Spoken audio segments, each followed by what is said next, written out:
नमस्कार दोस्तों, कैसे आप लोग? आई होप आप लोग अच्छे होंगे, स्वस्थ होंगे, मस्त होंगे। आज हम लोग यहाँ पर 200 प्लस क्वेश्चन देखने वाले हैं। किस क्लास में? हिंदी के एमसीक्यू क्वेश्चन जो आपके हैं 200 प्लस क्वेश्चन देखने वाले हैं। कुल मिलाकर यहाँ पर हमारा जो टारगेट है 5000 प्लस क्वेश्चंस का टारगेट लेकर मैं चल रहा हूँ। ठीक है, काफ़ी अच्छे अच्छे प्रश्न आपको देखने को मिलेंगे।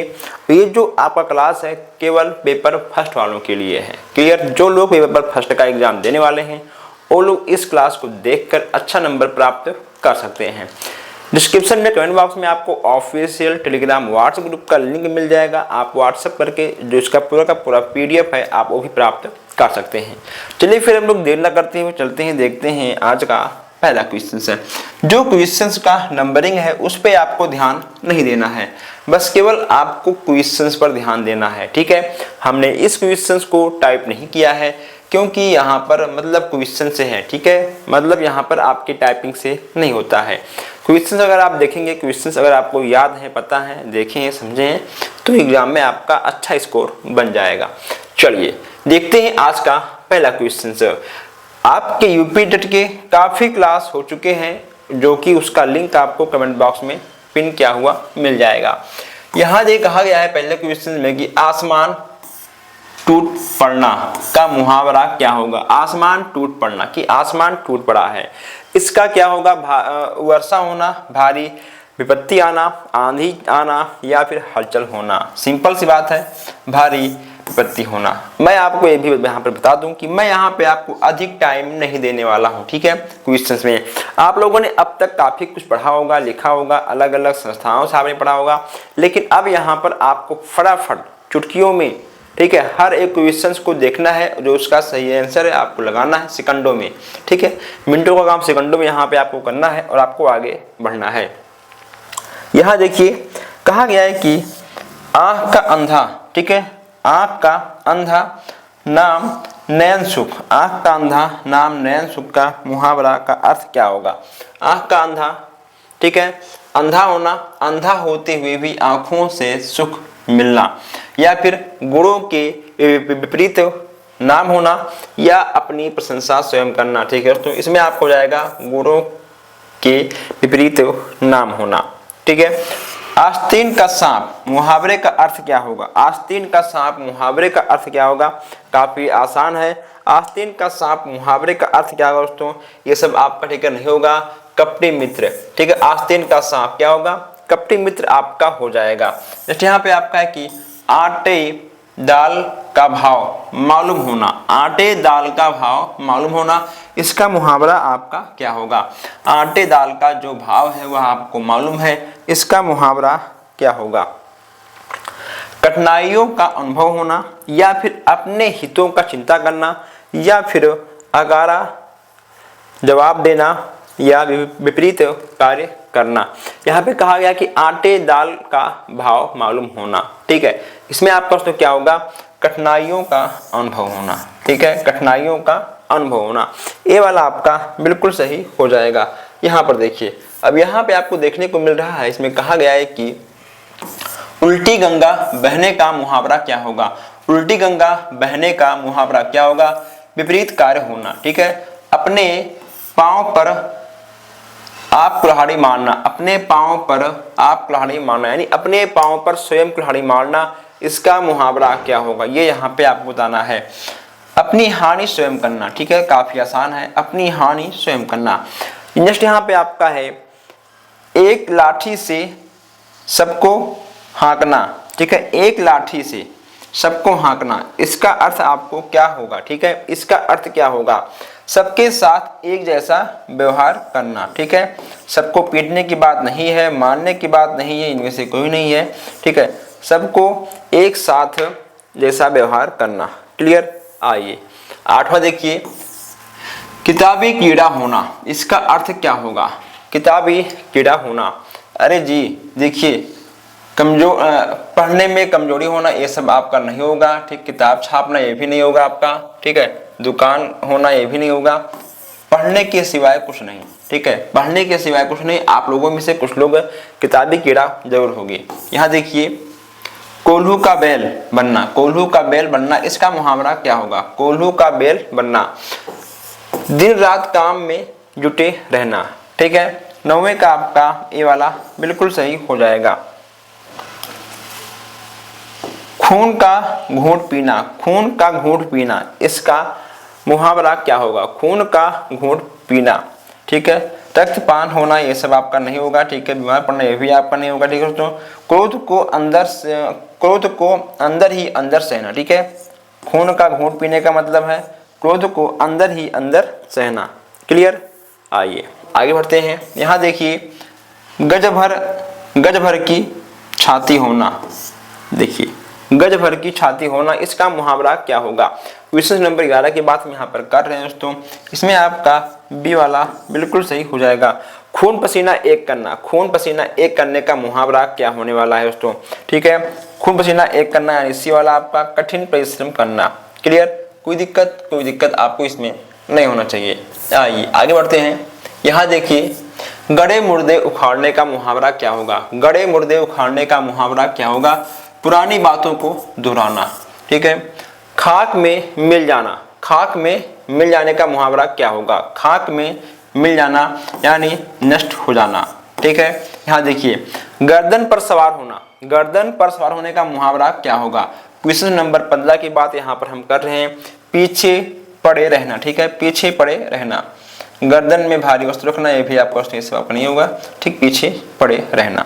आइए आगे देखिए, कहा गया यहाँ पर घाव पर नमक छिड़कना का मुहावरा क्या होगा? घाव पर नमक छिड़कने का मुहावरा आपको क्या देखने को मिलेगा? क्वेश्चन नंबर 16 की बात यहाँ पर कर रहे हैं। दुखी को और सुखी करना, ठीक है। घाव पर नमक छिड़कना, सॉरी, दुखी को और दुखी करना, ठीक है। घाव पे नमक लगाना ये सब ठीक है, आपका नहीं होगा। दुखी को और दुखी करना। चिराग तले अंधेरा, अब बताइए इसका अर्थ क्या होगा? चिराग तले अंधेरा, अपनी बुराई नहीं दिखती, ठीक है दोस्तों। चिराग अपनी बुराई नहीं दिखना, ठीक है। दीपक के नीचे छाया, ये सब आपका नहीं होगा। आइए, चौबे गए छब्बे बनने दूबे बनकर आए, ठीक है। चौबे गए छब्बे बनने दूबे बन के आए। अब बताइए इसका क्या होगा? क्वेश्चन नंबर 18 है, ठीक है। अधिक लाभ के लिए किए गए काम में हानि होना, ठीक, सी वाला आपका बिल्कुल सही हो जाएगा। जाके पैर न फटे वियाई, सो क्या जाने पीर पराई, इसका अर्थ क्या होगा? ये यहाँ पे आपको बताना है। जिसने कुछ नहीं भोगा वह दुखी जन का कष्ट नहीं समझ सकता, सही बात है, ठीक है। सी वाला आपका बिल्कुल सही हो जाएगा। आइए आगे बढ़ते हैं। यहाँ पर देखिए, यहाँ पे आपका नेक्स्ट क्वेश्चन से बोल रहा है कि दूध का दूध और पानी का पानी होना, लोकोक्ति यहाँ पर आपकी चल रही है, ठीक है। दूध का दूध पानी का पानी होना, इसमें आपका क्या होगा? दोस्तों, कठिन ठीक ठीक ठीक न्याय करना, ठीक है। ठीक ठीक न्याय करना, दूध और पानी अलग करना, ठीक है। पाइस दूध निकालना, दूध, ये सब आपका नहीं होगा। ठीक ठीक न्याय करना। बुद्धि भ्रमित होना, इसका मुहावरे का सही अर्थ क्या होगा? बुद्धि भ्रमित होना, उल्लू या फिर धोखा, दोस्तों चक्कर नहीं, ठीक है। अक्ल पर पत्थर पड़ना, क्या होगा? अक्ल पर पत्थर पड़ना। क्लियर? यहाँ देखिए, एकमात्र सहारा, इसका मुहावरा का सही अर्थ क्या होगा? एकमात्र सहारा। अब बताइए दोस्तों, अंधे की लाठी, एकमात्र सहारा अंधे की लाठी। आंखों का तारा, ठीक है। नाक का बाल होना, ये सब आपका नहीं होगा, आपका सी वाला बिल्कुल सही हो जाएगा। धोखा देना, दोस्तों धोखा देना, ठीक है, या किस मुहावरे का अर्थ है? धोखा देना या किस मुहावरे का अर्थ है? ठीक है, चूना लगाना। ओह माय गॉड, ये देखिए बी वाला आपका सही हो जाएगा। खूब लाभ होना, खूब लाभ होना किस मुहावरे का सही अर्थ है? खूब लाभ होना, दो नाव की सवारी करना, ये तो आपका नहीं होगा, ठीक है। 3 का 13 होना या फिर पो बाहर होना। देखिए यहाँ पर आपका 24, यहाँ पे आपका 3 का 13 करना, ठीक है दोस्तों। खूब लाभ होना, इसमें आपका बी वाला बिल्कुल सही हो जाएगा। ठिकरा फोड़ना, मुहावरे का सही अर्थ क्या होगा? ठिकरा फोड़ने का मुहावरे का सही अर्थ क्या होगा? ठीक है दोस्तों, दोष लगाना, क्या होगा आपका? दोष लगाना। यहाँ देखिए कहा गया है कि समूल नष्ट करना, समूल नष्ट करना किस मुहावरे का सही अर्थ है? समूल नष्ट करना या किस मुहावरे का सही अर्थ है? जड़ खोदना। क्या होगा आपका? जड़ खोदना। क्लियर? आइए, मुट्ठी में करना। मुट्ठी में करने का सही अर्थ क्या होगा? मुट्ठी में करना दोस्तों, वश में करना। क्या होगा? वश में करना। ठीक है, बस पकड़ना। ठीक है, इसके मुहावरे का सही अर्थ क्या होगा? बस पकड़ना। अधिक क्रोधित होना, वर्षा का होना, प्रेम होना, सम्मान होना। इसमें आपका ए वाला बिल्कुल सही आपको देखने को मिल जाएगा। आपने कितने क्वेश्चंस किए हैं अब तक? अब तक आपने 28 क्वेश्चंस कर चुके हैं। कोई दिक्कत आपको? कोई दिक्कत नहीं। क्लियर? चलिए आगे बढ़ते हैं। यहाँ पर देखिए, यहाँ पे आपको देखने को मिल रहा है, अब यहाँ पर जितने आपके पुस्तक हैं, पत्रिका हैं, ठीक है, यहाँ से आपको क्वेश्चन देखने को मिलेगा। यहाँ देखिए, कहा गया है कि कवि वचन सुधा नामक पत्रिका के प्रमुख संपादक कौन है? कवि वचन सुधा की बात यहाँ पे की जाए तो उसमें आपका क्या होगा? भारतेंदु हरिश्चंद्र। बस केवल मैं यहाँ पे फैक्ट पर बात करते हुए आगे बढ़ूंगा। ठीक है, सरस्वती नामक पत्रिका का संपादक कौन है? सरस्वती नामक की बात यहाँ पे हो रही है। इसमें आपके जाएंगे महावीर प्रसाद द्विवेदी। कौन होंगे? महावीर प्रसाद द्विवेदी जी आपके हो जाएंगे। यहाँ पर देखिए, मतवाला। ठीक है, मतवाला नामक पत्रिका के संपादक कौन है? मतवाला की बात यहाँ पे आपसे की जा रही है। बाबू गुलाब राय, धर्मवीर भारती, बालकृष्ण शर्मा नवीन या फिर सूर्यकांत त्रिपाठी निराला। अब बताइए इसमें से आपका क्या होगा? तो इसमें आपके मतवाला की बात होगी तो इसमें आपके सूर्यकांत त्रिपाठी निराला जी हो जाएंगे। हंस की बात यहाँ पे की जा रही है दोस्तों। हंस किसका है? हंस किसका है ये यहाँ पे आपको बताना है। राजेंद्र यादव। किसका दोस्तों? आपके राजेंद्र यादव जी हो जाएंगे। आइए आगे बढ़ते हैं। यहाँ पर देखिए, नाट्य शास्त्र के रचनाकार कौन है? नाट्य शास्त्र के रचनाकार कौन है? भरत मुनि। कौन है आपके? भरत मुनि आपके हो जाएंगे।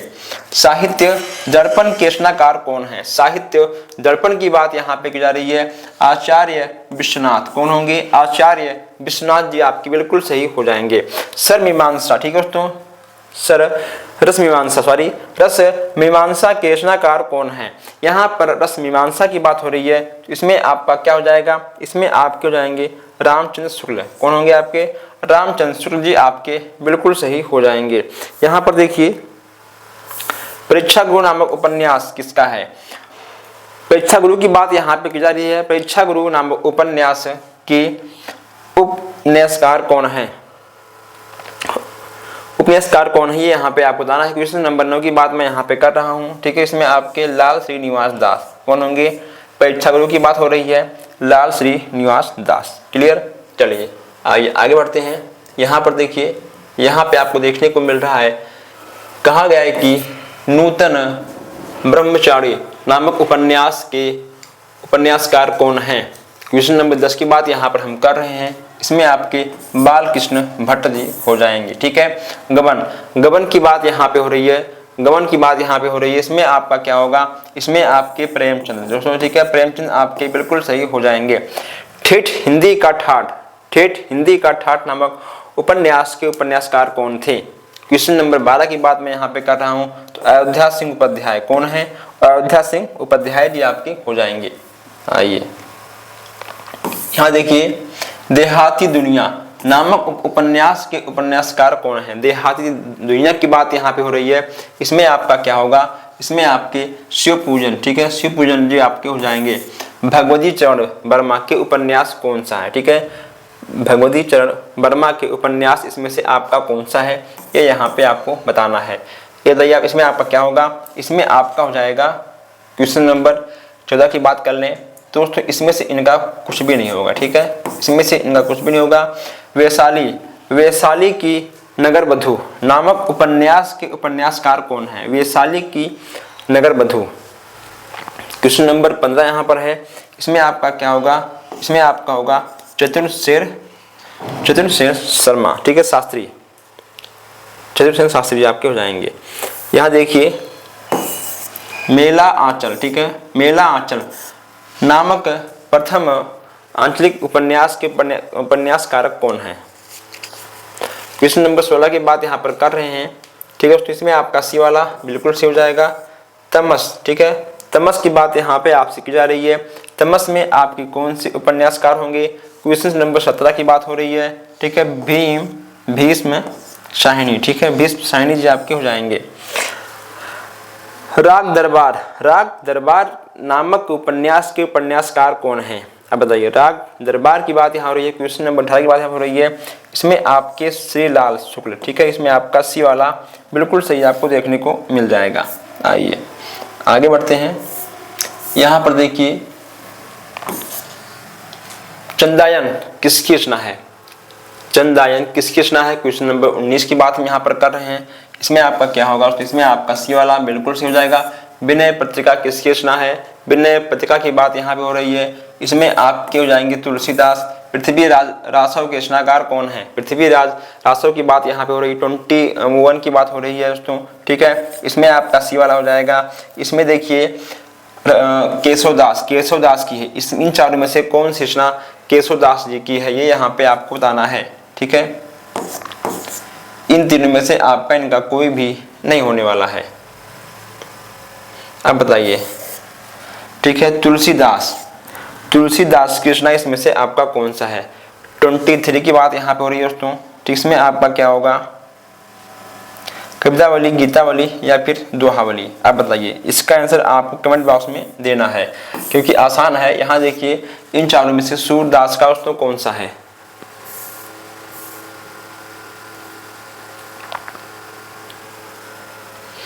दोस्तों बात कर ले हम केशवदास की, ठीक है, तो इसमें से आपका उसमें क्या होगा? ठीक है, ये सभी, ठीक है, ये सभी आपके हो जाएंगे, ठीक है। फिर यहाँ पर तुलसीदास की बात कर लें, ठीक है, तो ये तीनों इनके हो जाएंगे, ठीक है, ये सभी इनके तीनों हो जाएंगे। इसमें क्या कुछ है? इसमें कुछ हार्ड क्वेश्चन नहीं है। अब बात कर लें सूरदास की, सुरसागर, साहित्य लहरी, ठीक है, ये सब किसका है? ये सब सूरदास का ही है, ठीक है। अब यहाँ पर देखिए, भूषण के रचनाकार कौन है? ठीक है, भूषण के रचनाकार कौन है, ये यहाँ पे दोस्तों आपको बताना है, ठीक है। तो इसमें आपका 3 हो जाएगा, ठीक है, ये सभी आपके बिल्कुल सही हो जाएंगे। यहाँ देखिए, इसमें देखिए, ये क्वेश्चन आपका रिपीट हो गया है। सुमित्रानंद पंत, ठीक है, सुमित्रानंद पंत का जो रचना है यह आपका कौन सा है? तो दोस्तों जाहिर सी बात है, ठीक, इसमें आपका डी वाला बिल्कुल सही हो जाएगा। इसके बाद यहाँ देखिए 28 में रामधारी सिंह दिनकर, ठीक है, रामधारी सिंह दिनकर के जो रचना है कौन सा है? तीनों है, उर्वशी है, कुरुक्षेत्र है, ठीक है, यानी इसमें आपका उपरोक्त सभी बिल्कुल सही हो जाएगा। क्लियर? कोई दिक्कत आपको इसमें से नहीं होना चाहिए। आइए आगे बढ़ते हैं। यहाँ पर देखिए, यहाँ पे आपको देखने को मिल रहा है, नेक्स्ट क्वेश्चन है, मातृभाषा से तात्पर्य उस भाषा से है जिसे बच्चा अपनी माँ से सीखता है, परिवार से सीखता है, या फिर जीवन के प्रारंभिक काल में सीखता है जो कि विद्यालय में सीखता है, या फिर अपने जीवन के प्रारंभ काल में घर, परिवार एवं पर्यावरण से सीखता है। सी वाला आपका बिल्कुल सही हो जाएगा। हिंदी राजभाषा किस प्रदेश का है? हिंदी राजभाषा आपका दिल्ली का भी है, हरियाणा का भी है, यानी इन दोनों प्रदेशों का है।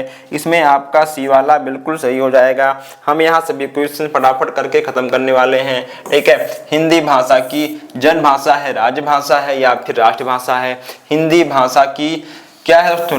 राष्ट्रभाषा भी है, जनभाषा भी है और राजभाषा भी है। जन भाषा से तात्पर्य उस भाषा से है, जन भाषा से तात्पर्य उस भाषा से है जिसके माध्यम से देश के अधिकतर, ठीक है दोस्तों, जिसके माध्यम से देश के अधिकतर व्यक्ति एक दूसरे के संपर्क करते हैं, ठीक है। इसमें आपका डी वाला बिल्कुल सही हो जाएगा, ठीक है दोस्तों। इसमें देखिए, सभी व्यक्ति जानते और प्रयोग करते हैं, इससे मतलब नहीं है। यहाँ पर मतलब है, ठीक है दोस्तों, माध्यम से, जन प्रचार से कोई मतलब नहीं है, ठीक है, एक दूसरे के संपर्क में रहते हैं, ठीक है। इसमें आपका डी वाला बिल्कुल सही हो जाएगा। आगे बढ़ते हैं। भाषा के मुख्य तत्व कौन कौन से हैं? भाषा के मुख्य तत्व कौन कौन से हैं? आपका भाषा का जो मुख्य तत्व है वह आपका संकेत भी है, ध्वनि भी है, ठीक है, और आपका चिन्ह भी है, यानी आपका डी वाला बिल्कुल सही हो जाएगा। भाषा का मुख्य रूप कौन सा है? शाब्दिक है या फिर अशाब्दिक है, या दोनों है, या इनमें से कोई नहीं? भाषा के मुख्य रूप की बात हो रही है, तो भाषा के 2 रूप हैं, शाब्दिक और अशाब्दिक, ठीक है। अब यहाँ पर देखिए, भाषा के मूल तत्व आपके कौन से हैं? शब्द हैं, लिपि हैं, वाक्य हैं, या ये सभी हैं? भाषा के मूल तत्व की बात यहाँ पे की जा रही है, इसमें आपका ये सभी बिल्कुल सही आपको देखने को मिल जाएगा। आइए आगे बढ़ते हैं। यहाँ पर देखिए, यहाँ पे आपको देखने को मिल रहा है कि हिंदी भाषा का पढ़ना लिखना किससे शुरू होता है? अक्षर से, शब्दों से, वाक्य से या फिर इन सभी के एक साथ शिक्षण से। भाषा का पढ़ना लिखना किससे शुरू होता है? सर्वप्रथम, ठीक है दोस्तों, अक्षर से। ठीक है, अक्षर से आपका क्या बनेगा? शब्द बनेगा, शब्दों से आपका वाक्य बनेगा, यानी सबसे पहले आपका अक्षर आएगा। बच्चों का हस्तलेख सुधारने के लिए क्या उपाय करना चाहिए? बच्चे सुंदर लिखें, अच्छा लिखें। हस्तलेख सुधारने के लिए आपको क्या करना होगा? अनुलेख, प्रतिलेख है, सुलेख, ये तीनों काम आपको करना होगा, यानी आपका डी वाला बिल्कुल सही हो जाएगा। मौखिक पठन से क्या लाभ होता है? बताइए आप लोग फटाफट। मौखिक पठन से क्या लाभ होता है? यहाँ देखिए, लिखित भाषा में सुधार होता है, बहुत अच्छी बात है। मौखिक भाषा में भी सुधार होता है, बहुत ही अच्छी बात है, यानी इन दोनों में सुधार होता है। ठीक है, इसमें आपका सी वाला बिल्कुल सही आपको देखने को मिल जाएगा। क्वेश्चन नंबर 11 की बात कर लें हम। यहाँ देखिए, बच्चों का सक्रिय शब्दकोश किसे कहते हैं? बच्चों का सक्रिय शब्दकोश किसे कहते हैं? जिन शब्दों का अर्थ बच्चे जानते हैं, जिन शब्दों को बच्चे जानते हैं, जिन शब्दों का प्रयोग बच्चे जानते हैं, जिन शब्दों का अर्थ बच्चे जानते हैं और प्रयोग करते हैं, बच्चों का सक्रिय शब्दकोश किसे कहते हैं? ये यहाँ पे आपको बताना है। तो जिन शब्दों का अर्थ बच्चे जानते हैं और प्रयोग करते हैं। लिखना पढ़ना से पूर्व सीखना चाहिए, लिखना पढ़ने से पूर्व सीखना चाहिए। यह विचार किसका है? ये यहाँ पे आपको बताना है। अब यहाँ पर आपके कुछ मनोविज्ञान क्वेश्चंस भी आपको देखने को मिलने वाले हैं दोस्तों। यह विचार किसका है? ठीक, इसमें आपके मॉन्टेसरी जी हो जाएंगे। भाषा शिक्षण के मुख्य विविध है। अब बताइए क्वेश्चन नंबर 13 की बात यहाँ पर हम कर रहे हैं।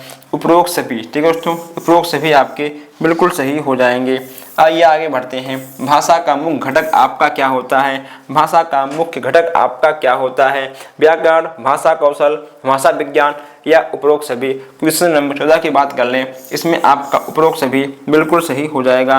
भाषा कौशल का रूप है, भाषा कौशल का आपका रूप है, इसमें आपका क्या होगा?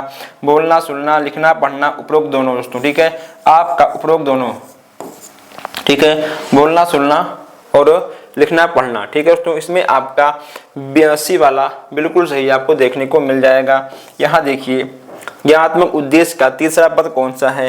ज्ञानात्मक उद्देश्य का तीसरा पद आपका कौन सा है? प्रयोग है। ठीक है दोस्तों, प्रयोग से बच्चे अधिक सीखते हैं, चाहे हम हो चाहे आप हो, अगर प्रयोग करेंगे तो अधिक सीखेंगे। ठीक है, क्लियर? कोई दिक्कत आपको नहीं होना चाहिए। मातृभाषा शिक्षण का सिद्धांत है। अब बताइए आप लोग, इसमें आपका क्या हो? क्वेश्चन नंबर 17 की बात यहाँ पर हम कर रहे हैं दोस्तों। इसमें आपका उपरोक्त सभी बिल्कुल सही हो जाएगा। इसमें दोस्तों क्या होता है? 100% अगर आपका इनमें से सभी या उपरोक्त सभी या फिर ए और बी दोनों ऐसा क्वेश्चन है तो आपका बिल्कुल सही हो जाता है। क्लियर? कोई दिक्कत आपको यहाँ पर नहीं होना चाहिए। यहाँ देखिए, सबसे महत्वपूर्ण शिक्षा उद्देश्य है। सबसे महत्वपूर्ण शिक्षा उद्देश्य आपका क्या होगा? संज्ञानात्मक, भावात्मक, क्रियात्मक उद्देश्य, यानी ये जो आपके तीनों उद्देश्य हैं उसमें तीनों हो जाएंगे, यानी आपका डी वाला बिल्कुल सही आपको देखने को मिल जाएगा। वर्गीकृत कार्य सूचना क्रियाओं की सूची बनाई थी, किसने बनाया था? ये यहाँ पे दोस्तों आपको बताना है। इसमें आपका सी वाला बिल्कुल सही हो जाएगा। ब्लूम की संज्ञानात्मक उद्देश्यों संबंधित, ठीक है, टेक्सोनोमी में विश्लेषण को निम्न में उच्च बौद्धिक स्तर की दृष्टि से किस क्रमांक पर रखा गया है? 3, 4, 5 या फिर 6? 21 की बात कर लें, इसमें आपका 5वां बिल्कुल सही हो जाएगा। आइए आगे बढ़ते हैं। यहाँ देखिए, नीचे दिए गए शब्द समूह में से, ठीक है, बेमेल शब्द छांट कर आपको तो लिखना है। इसमें आपका क्या होगा? इसमें हम बात कर लें आंसर की दोस्तों, इसमें दोस्तों आपका सुधार हो जाएगा। ठीक है, हिंदी भाषा के प्रति रुचि उत्पन्न करना यह उद्देश्य है। हिंदी भाषा के प्रति रुचि रुचि उत्पन्न करना यह उद्देश्य है।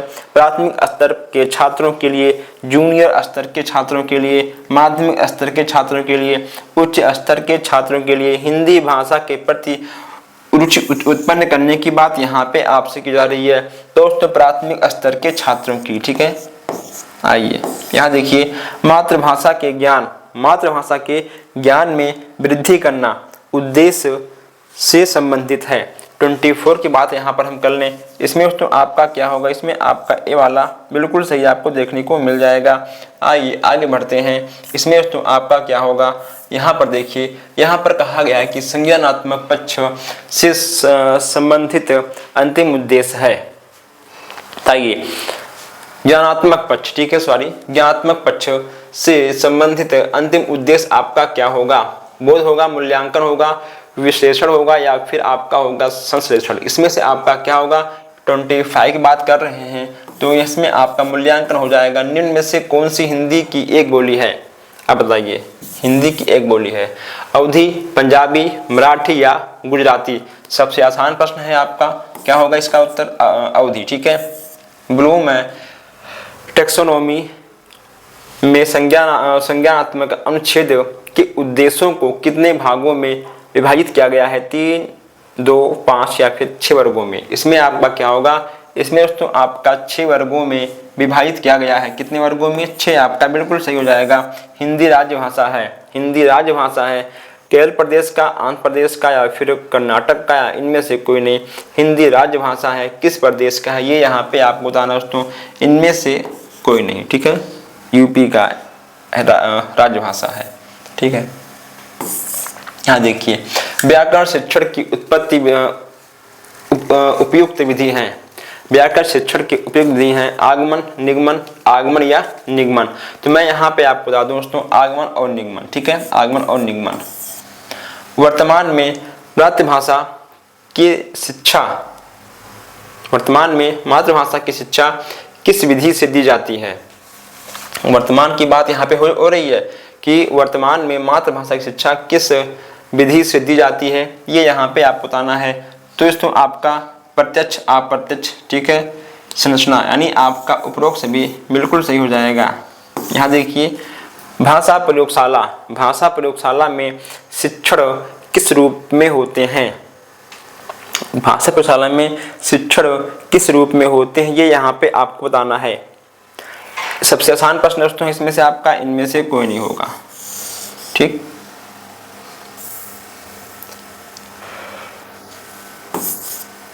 वैश्विक एवं सामूहिक, ठीक है, वैश्विक एवं सामूहिक, ठीक है। देखिए, खेल विधि के जो खेल विधि को किसने प्रदान किया है? फ्रावेल महोदय। या क्वेश्चंस कहीं ना कहीं हर बार, दोस्तों हर बार ये क्वेश्चंस आते हैं, ठीक है, ये क्वेश्चंस आपके हर बार आपको देखने को मिल जाता है। मांटेसी प्रणाली किस सिद्धांतों पर आधारित है? मांटेसरी विधि किस सिद्धांतों पर आधारित है, यहाँ पे आपको बताना है। इनमें से सभी आपका बिल्कुल सही हो जाएगा। प्रोजेक्ट प्रणाली का आविष्कार किसने किया था? 34 की बात यहाँ पे दोस्तों हो रही है। किलपैट्रिक, कौन हो जाएगा आपके? किलपैट्रिक आपके हो जाएंगे, ठीक है। वैश्विक शिक्षा प्रणाली में भाषा किस माध्यम से दी जाती है? बताइए। 35 बात कर लें हम यहाँ पर, हस्त कौशल या फिर 35 हस्त कौशल, प्राकृतिक पर्यावरण, सामाजिक पर्यावरण, उपरोक्त सभी के माध्यम से। आइए, ठीक, आपका डी वाला बिल्कुल सही हो जाएगा। किंडरगार्टन प्रणाली का आविष्कार किसने किया है? आसान है, 36 दोस्तों आसान है, फ्रावेल, ठीक है। आइए, रचनाकार पद्धति का प्रमुख इकाई कौन सा है? संरचना, ठीक है, संरचनात्मक पद्धति का प्रमुख इकाई आपका कौन सा है? शब्द, वर्ड, वाक्य या फिर शब्द कर्म? 37 दोस्तों वाक्य, क्या होगा? ठीक है, आपका वाक्य। रचनात्मक की बात यहाँ पे की जा रही थी। आइए आगे बढ़ते हैं। संरचना का रूप होता है, अब बताइए, संरचना का रूप होता है 39। इसमें तो आपका क्या होगा? वाक्य रूप, ठीक है। संरचनात्मक पद्धति का सर्वाधिक प्रयोग किस भाषा में होता है? हिंदी, उर्दू, तमिल या फिर रोमन? संरचनात्मक पद्धति की बात यहाँ पे आपसे की जा रही है, ठीक है। इसमें तो आपका क्या होगा? हिंदी, ठीक है, हिंदी आपका बिल्कुल सही आपको देखने को मिल जाएगा। यहाँ देखिए, यहाँ पे आपका नेक्स्ट क्वेश्चन है। इसमें कहा गया है कि संरचनाओं में महत्व दिया जाता है, संरचनाओं में महत्व दिया जाता है शब्दों के क्रम को, अर्थ को, ठीक है, या फिर आपका या फिर व्याकरण को, उपरोक्त सभी। 41 की बात यहाँ पे हो रही है, तो इसमें आपका क्या होगा? 41 में अर्थ को। ठीक दोस्तों, अर्थ आपका बी वाला बिल्कुल सही हो जाएगा। यहाँ देखिए, संरचनात्मक पद्धति में कौन से कार्य को भाषा शिक्षण का आधार बनाया जाना चाहिए? मौखिक, लिखित, प्रयोगात्मक या फिर रचनात्मक? 42 की बात हम कर रहे हैं। देखिए दोस्तों, मौखिक। ठीक, यहाँ देखिए, अभ्यास की अवस्था में महत्व दिया जाता है। अभ्यास की अवस्था में महत्व दिया जाता है। इसमें आपका उपरोक्त सभी बिल्कुल सही हो जाएगा। यहाँ देखिए, संरचनात्मक पद्धति का सिद्धांत, जाहिर सी बात है दोस्तों, इसमें आपका उपरोक्त सभी बिल्कुल सही आपको देखने को मिल जाएगा। संरचनात्मक के चयन में महत्व दिया जाता है। इसमें भी आपका उपरोक्त सभी बिल्कुल सही आपको देखने को मिल जाएगा। आइए, यहाँ देखिए, कहा गया कि गद्य की मुख्य विधा है कहानी, निबंध, नाटक। उपरोक्त सभी आपका बिल्कुल सही हो जाएगा। गद्य शिक्षण का मूल उद्देश्य है। गद्य शिक्षण का मूल उद्देश्य आपका क्या होगा दोस्तों? नहीं, एक मिनट, गद्य, हाँ ठीक है, ये आपका सभी होगा। ठीक है, गद्य शिक्षण का मूल उद्देश्य क्या है? यहाँ बात करते हैं हम 47 में। इसमें आपको क्या होगा? ठीक है, भाषा ज्ञान का। गद्य पाठों के मौखिक पठन का मुख्य तत्व क्या होगा? इसमें आपका क्या होगा? इसमें तो आपका शुद्ध शब्दोच्चार। ठीक, 48। यहाँ देखिए, गद्य पाठों के शिक्षण लक्ष्य निश्चित करते समय किन बातों का ध्यान रखना चाहिए? इसमें आपका तीनों होगा, यानी इसमें आपका भाषा का उद्देश्य, विद्यार्थी क्षमता, इसमें आपका उपरोक्त सभी हो जाएगा। माध्यमिक स्तर पर व्याकरण शिक्षण की सर्वयुक्त प्रणाली है आगमन निगमन। क्या दोस्तों आपका? ठीक है, आगमन और निगमन विधि। ठीक, इसमें आपका डी वाला हो जाएगा। ठीक दोस्तों, आज हम लोग यहाँ पर समथिंग 100 प्लस क्वेश्चन देख चुके हैं और यहाँ पे कुल मिलाकर 5000 प्लस क्वेश्चन का जो लक्ष्य है वो मैं लेकर चल रहा हूँ। तो अभी आपका जो क्लास होता है खत्म नहीं हुआ है। ठीक है, इसके बाद मैं बहुत जल्द ही आ रहा हूँ आपके नेक्स्ट क्लास को लेकर और बहुत अच्छे प्यारे क्वेश्चन के साथ। हम मिलते हैं आज से बहुत जल्द ही नए अपडेट में, नए क्लास में। प्लीज़ आप चैनल को सब्सक्राइब करिए, वीडियो को लाइक करिए। धन्यवाद।